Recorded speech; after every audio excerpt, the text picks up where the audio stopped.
Good morning, good morning, good morning, everybody. Welcome to Rise and Grind in the Morning. 72 the Architect in the house, aka Jason B, live producing on Instagram, YouTube, Twitch, Twitter, Spaces, and as well as Facebook. So, hey, welcome on in, everybody. What are we going to be talking about today? Mind your business is really the topic at hand. And good morning to those who are seeing me live on Instagram. I don't do this too often, but need to definitely diversify the content to all you people, wonderful people, friends, supporters, and all that good stuff. Good to see you, Ryan. And hey, Mium Yum, good morning. Also over on the Instagram side. So anyhow, so I want to read a little bit that some a particular post or writing that Ryan Holiday committed on his book, The Daily Stoic, and it was on Saturday, and it's been resonating with me since. So the question of the day really is, to what service am I committed? And I think it's very, very, very important to understand what you actually are committed to, especially in these days where there's lots of peddled questions, speculations, the world's going to end, food's going to be short, people are going to starve or burn to death, or the almighty God, Jesus Christ, or whoever you want, however you want to call it, it's going to come down and strike us all down because the world is coming to an end. Well, like so many other times, and people have tried to predict about the future, it didn't come in their lifetime. We don't know. So we have to really think about, what are we actually committed to? Are we committed to ourselves or other people's business? In our casual conversations, do we actually look at what we're doing the best of ourselves?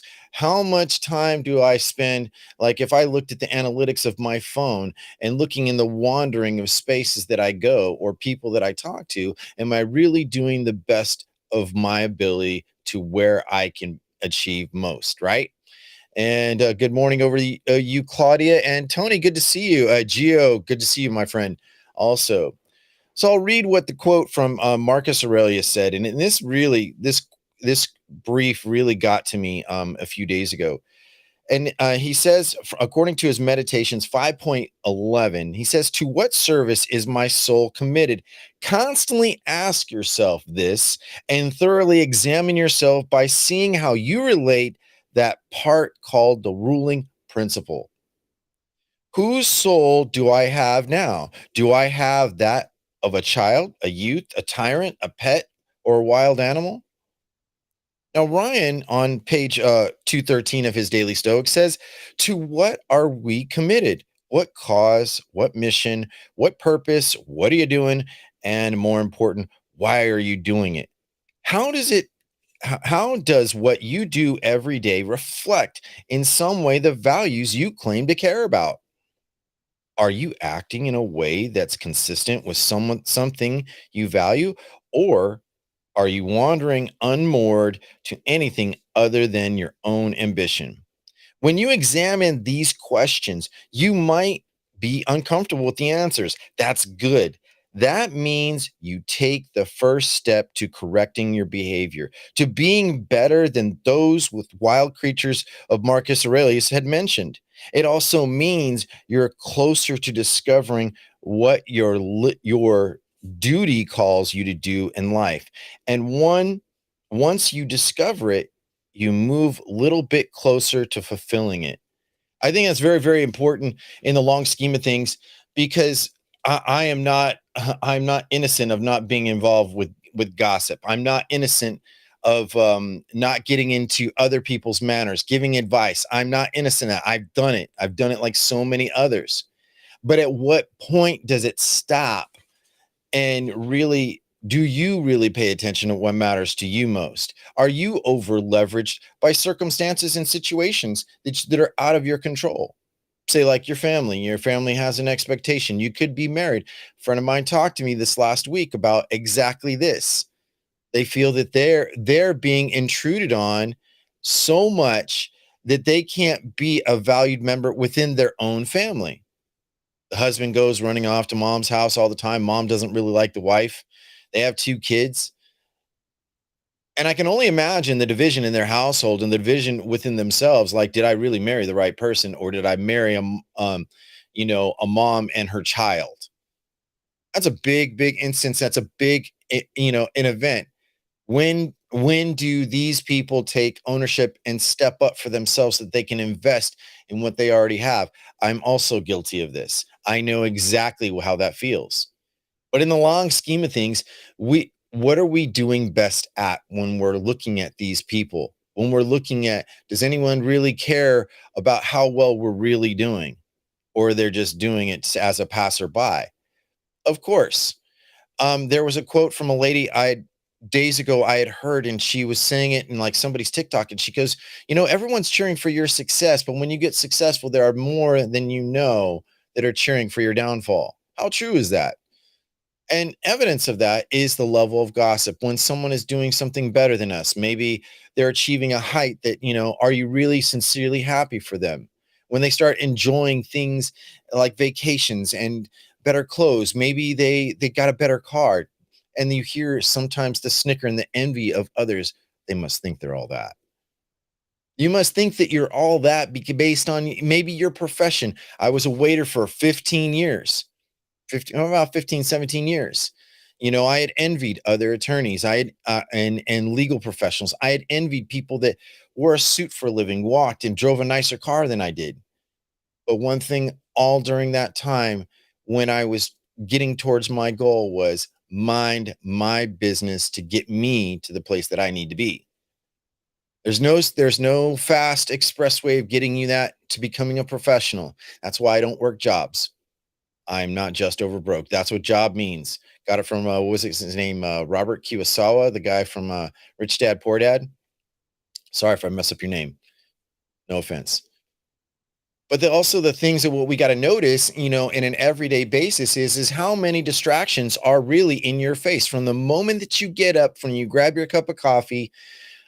What is the first engagement thing that you do? Do you grab your phone? Do you check your message? Do you look at your social media? Do you turn on the news to see what kind of crisis situation is going to happen next? Stay tuned, ladies and gentlemen. Kind of a thought, right?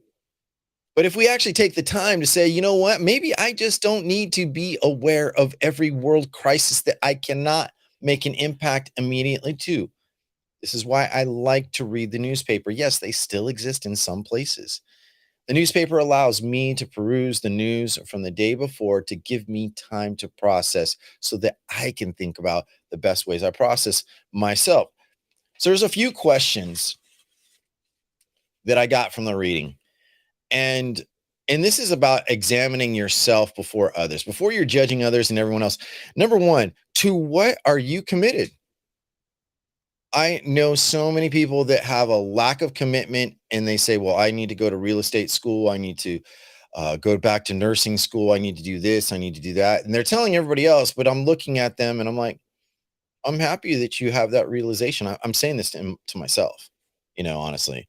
And I'm not here to judge. However, come next engagement and I'm saying how I'm doing and I'm doing great and I'm doing better for myself. Yeah, I should go back to school. I really should do that. I just, I'm so tired. I got the kids. I got all this. I got all that. Hey, I feel you. It's not fun when you got a family and you got to be responsible for others.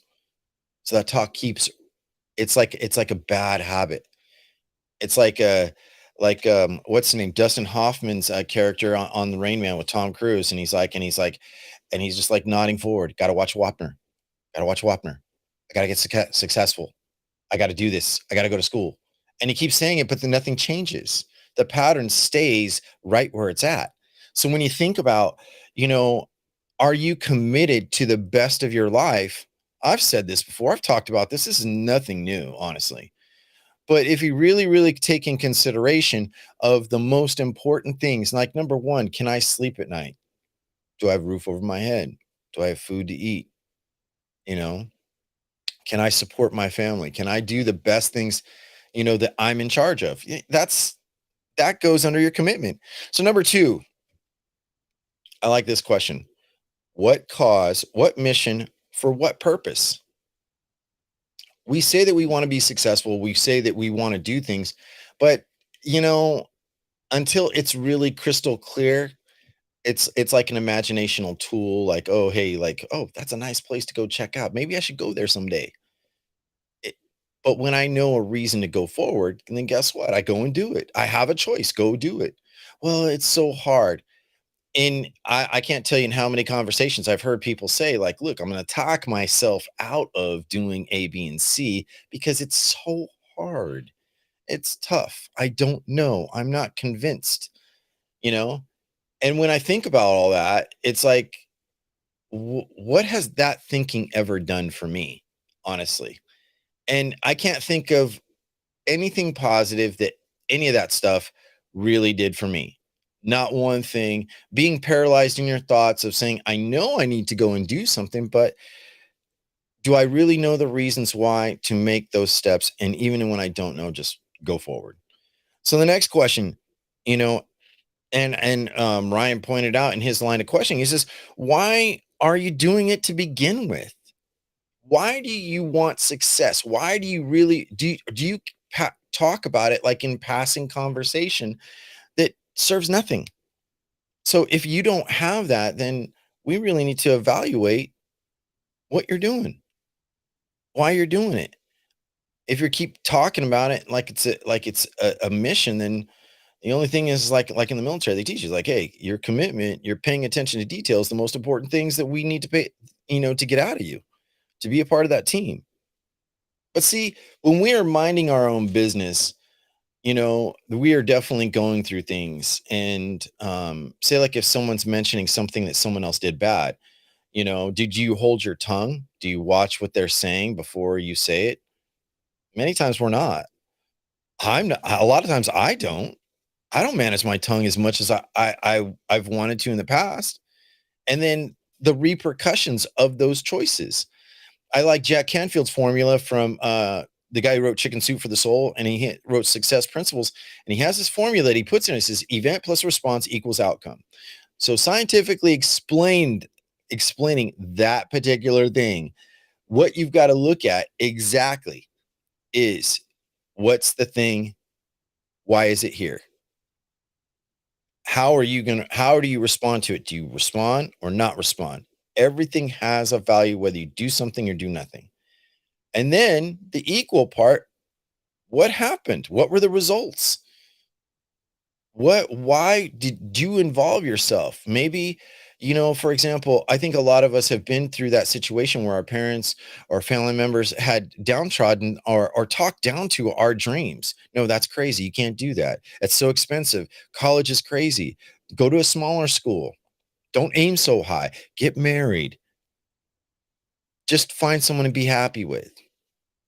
And that went for a long period of time, but in the last 10 years, I would say specifically, people dynamically transformed that to like, "Hey, it's all about me now. I don't know if I want a relationship. I don't know if I want a marriage. I don't want kids. I don't want commitments other than myself. I see what my parents have done. I see what my siblings have done. I see what my peers have done. And the more that I'm spending time evaluating how hard their lives are, I'm looking at me like, whoa, hey, you know what? Am I minding my best business? And that's right. Your life is your own business. Even your name, when it's written your social security card or whether it's on your driver's license, written all capital. You know why that is? Because you are incorporated according to the United States of America. You are incorporated individual. You are a money maker, even whether you work a day or not. In school, they have to like public school, they have to account for every single child because they get taxpayer money to fund their schools and their projects. So it's like every school is like their own little business, even though they're under an umbrella of a school district in a state. They're still after their own. They have to account for making sure that those kids come to school, whether they're educating kids or not. That's a question. That's really on you and them. Do I rely just on the education alone of teaching my own kids? No, because there are other things. It's kind of like school. Public school gives you a survey and a speculative survey. And it's up to you as a parent basically to give them the lowdown, like, hey, this is why you learn how to write. I need you to learn how to use math. I need you to learn how to know how to invest so that you don't have to work so hard. But that's the key. And that's where we stumble and need to stop. I want you, and this is what I've really adopted and I really self-reflected on, and I want to start telling my kids, I'm working so hard so that you'll have better tools to make better choices and enjoy your life no matter what comes your way. That's what I'm here to help you prepare. That's what any parent should be thinking. But we constantly say, we don't want you to go through the struggle we had to. And believe it or not, 9 times out of 10, the struggle was the best thing for you. I can't say there was a time in my life where when I went through a very difficult struggle that something good, really great didn't come out of it. Even when if sometimes it seemed like it was karma and he's going to punish. So why is it so important that we go and look at what other people do comparatively? Why like I've been told a few things, hey, Jason, you should do this, you should develop your web page. And it's like there's one of me, and guess what I'm in charge of? I'm in charge of raising my kids. I'm in charge of managing a household, paying bills, taking care of make sure that my longevity is going to last. That means my body and my mind, my spirit. I got to keep all that together and then also pursue what I've told people that I am doing, and I've kept it under wraps, and that's being a speaker. I'm doing that now as we podcast. As I'm talking to you on the air, guess what? That's exactly what I'm doing. I'm putting in the work. I'm crafting the experience because I see an outcome in my mind of where I want to be. And even if I don't achieve the great heights, and I have pretty broad minded heights, even if I don't get there exactly, I do understand that the most important thing that I can do in commitment is let's go find out. But see, here's the thing, our minds wants to compare the experience like, oh, I seen this other guy and and they and it just I don't think it's in you. But who asked? The people that tend to want to bring you down tend to be the people that have given up on their own dreams. It's true. I was in a discussion with a good friend of mine, Callista, and we were talking about how have we forgotten how to have fun. And every single time when we come to this discussion, this is why it matters, mind your own business. Um, the answer was, well, I have the money to afford to have fun, but my schedule is so rigorous. My schedule, I have so many things that I got to do. And it's like, where do you fit in the fun? When does being an adult stop being fun? So some of us could say, well, it's because I have kids. I have these responsibilities. They cost money, you know? And that's the thing is like, how far do we take that and give up? Does going having fun mean that you're going to spend money every single time? That's a question. And how does that relate to minding your own business? Because when I'm going and having fun independently or just doing my thing, like I like to get on my bike and I ride, cost me nothing. It cost me to buy a bike at one time, but it was the investment to get out, to go and explore and do all these wonderful things. But when we comparatively look at others and their fun they're having, like I have friends who have nice boats, ski boats, they go on great vacations, they do all this stuff, right? They look at exactly what they're doing, and then they look at their house, and then we start exploring, well, maybe I need to get a side hustle. Maybe the job that I have is not enough. I start belittling myself. And then you hear those casual friends like, hey, come to my seminar, buy into my NFT program, get into my crowdfunding, do all this, whatever, anything that they call side hustles to make you more money and so that you can afford more things. But see, here's the catch. Financially, we have a thing called credit. And what credit does, it gives us more of the access to have now and be enslaved for it for later and for how long? And do we measure that out?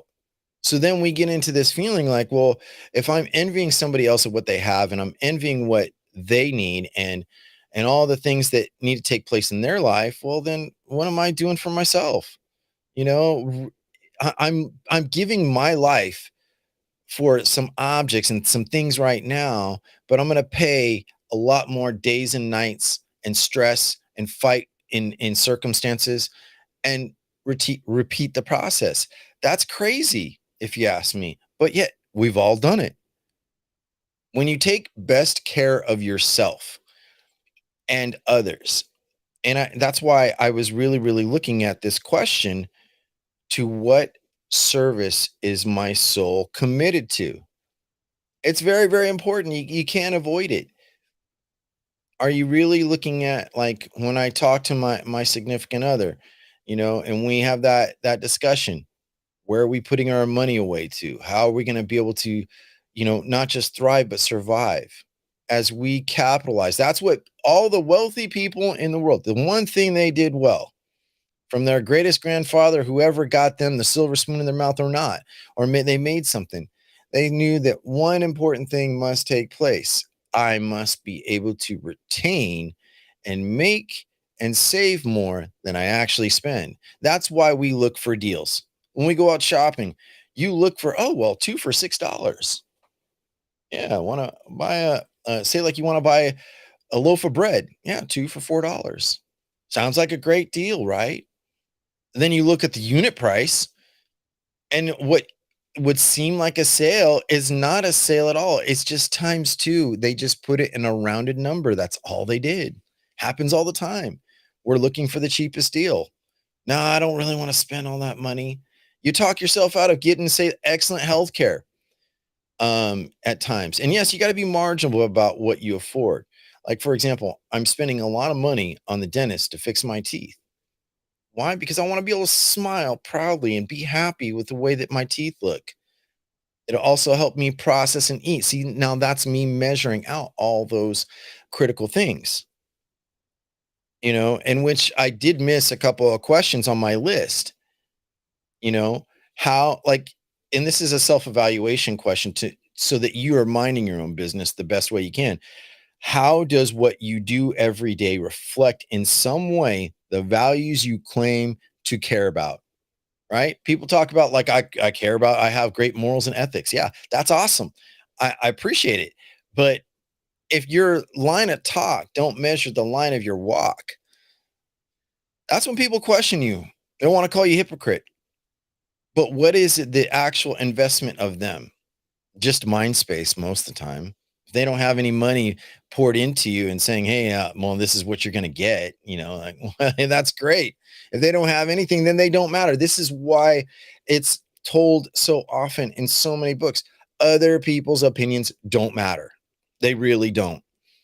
That's why. Because if there's not an investment for you to do, it's just mental space time, then guess what? You got to see you later, move on. The last question of the questioning is, are you acting in a way that is consistent with something you value, or are you wandering unmoored to anything other than your own ambition? So, what does that basically mean? You know, are you working and acting every single day for the best purpose other than just ambition? Because what you do is going to affect others. How you serve others is going to affect others.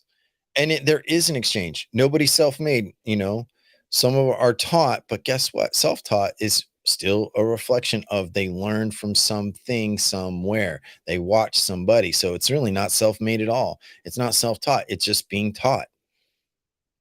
So really, to sum up this show and bring it to a small close, I just want to say thank you to all those who have showed up on Instagram and as well as Podbeam. If you're going to listen to this recorded, definitely appreciate you.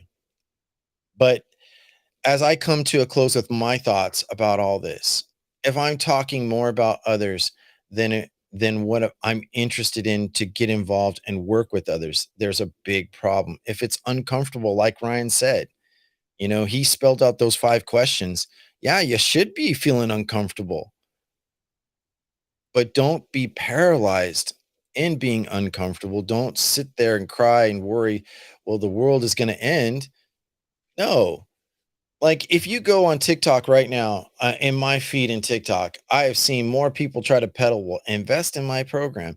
I have quick ways to get you out of debt. I have, and all because I was curious about what somebody was talking about in finance. And from there, my algorithm got a flood of people to try to sell me something, buy their book, buy their program, whatever. But guess what? In my silence, I'm formulating my actions and commitments. I don't brag about them. I don't talk about what I'm doing. I tell people things I'm interested in, but if it needs to be, but I'm the one thing I could say is I'm willing to learn from others, but I'm not too busy to mind their actions in their life. And that was one of my biggest problems and I can say probably even recently, I was too busy looking at the outside, but not looking personally inside. Like I can't tell you how many times I've seen people who are in deeply pain run off to go and try to help others because they don't want to deal with their own pain. And dealing with your own pain is not minding your own business. I'm dealing with your pain, excuse me, is minding your own business. Sorry about that. Something moved on my desk. Anyways, so if I look at exactly one, am I spending more time on somebody else's plight than mine? Then I need to take a step back and reflect and recoil because when we feel like we're like out of line, when we have too much on our plate, it's because we volunteered more than we realized. We want to be the best. We want to be the best employee. I want to be valued. I take privilege and pride when someone gives me a pat on the back. Hey, good job, Jason. Thanks. I definitely appreciate you, you know? So when I we look at all the things that we're involved with, and especially the people that we work for in organizations, you really have to think like put a limit to it. Don't To me, I don't believe in giving extra. I remember in this movie called Waiting, with Ryan Reynolds, and they make fun of this restaurant theme, and it's like, don't forget, for the guest and the customer, make sure that you give that little extra. Just give that little extra. And if extra is normal, then when is it extra? What is the normal deeds of your job or where you work? Lending yourself out for somebody else's purpose when you're not thinking about your purpose. Like if you're actually thinking about how this is what I've learned from successful people as well as immigrants. They come here with absolutely nothing, the immigrants, and they will tell you like, look, I have no backup, I have no insurance, I have none of that. And I've seen people with very, very little, like my girl, and her neighbor across the street. Guy owns the former mayor's home, the mayor's mansion. He owns it. You know how he got it? Got it at auction. He paid cash at a time. I think it was back in maybe 2007 where my girl lives. And it was an interesting story. And he showed me pictures of what it looked like, just dilapidated, needing a lot of work. And I look at today and I'm like, wow, this guy really put something to work. So the point is that when you make your business your sole proprietor, a priority issue, your life, your happiness, the best things that you can achieve, your number one job, everything else is just extra. Make it your best and be polite, treat others well. That's what I really, really could say. So I got out of practice of making rise and grind, and that's why I'm here now. I'm producing live, recording. I've dealt with my own issues, my own personal struggles, trying to get through business. But the one thing is I am minding my own business, and here it is Monday. So today is the opportunity. No matter where you are at in the world, today is your opportunity to do exactly one great thing. Do the best job for you. Don't worry about if Sally is having a crisis with her boyfriend. Yeah, you want to be there. I get it. But if it takes time, so much time that you don't have time for yourself to be able to handle the emotional unloads, trauma bonds, trauma dumps, the news coming in, like I said, the world is constantly preaching of how bad it is. And it's like I look at all these, financial influencers. A year ago, a lot of these guys would be saying like, "Hey, cash is not king anymore. NFTs are, or Bitcoin is." And guess what? The market's changed. Now all those people are saying, "Well, no, American dollar is really worth something." Pay attention to the best of your abilities, mind your own business, and contribute. Thank you all for coming out, listening. We'll see you all next time on Rise and Grind on Wednesday. And I've got more stuff tuned in. So be on the lookout. I'll be adding advertisements. And I'm 72 the Architect out. We'll talk to you later.